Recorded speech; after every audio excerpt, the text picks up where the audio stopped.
আমি এখন মুক্ত, আমি এখন স্বাধীন।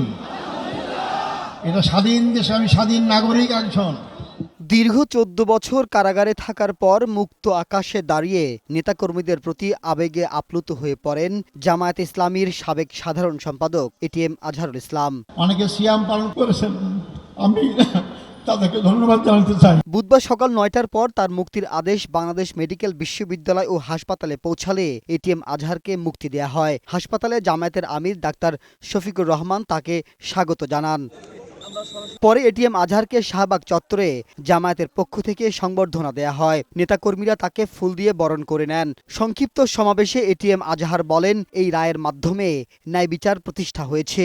যেসব নেতাদের বিচার বিভাগকে ব্যবহার করে হত্যা করা হয়েছে সেই ঘটনার সাথে জড়িতদের শাস্তির আওতায় আনার দাবিও করেন সদ্য কারামুক্ত এই জামাত নেতা।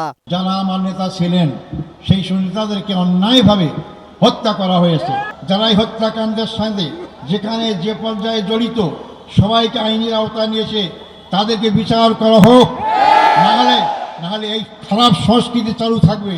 সমাবেশে জামায়াতের আমির ডাক্তার শফিকুর রহমান বলেন, ১৫ বছরের ফ্যাসিবাদের অবসান হলেও এখনও ষড়যন্ত্র চলছে। এসব ষড়যন্ত্র মোকাবেলায় সবাইকে ঐক্যবদ্ধ থাকতে হবে।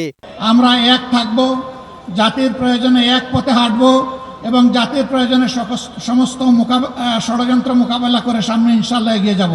যেসব ছাত্র জনতার রক্তে একদলীয় শাসনের অবসান হয়েছে তাদের আত্মত্যাগী দেশের ভবিষ্যতের জন্য আলোর পথ দেখাবে বলেও জানান জামায়াতে ইসলামীর আমির।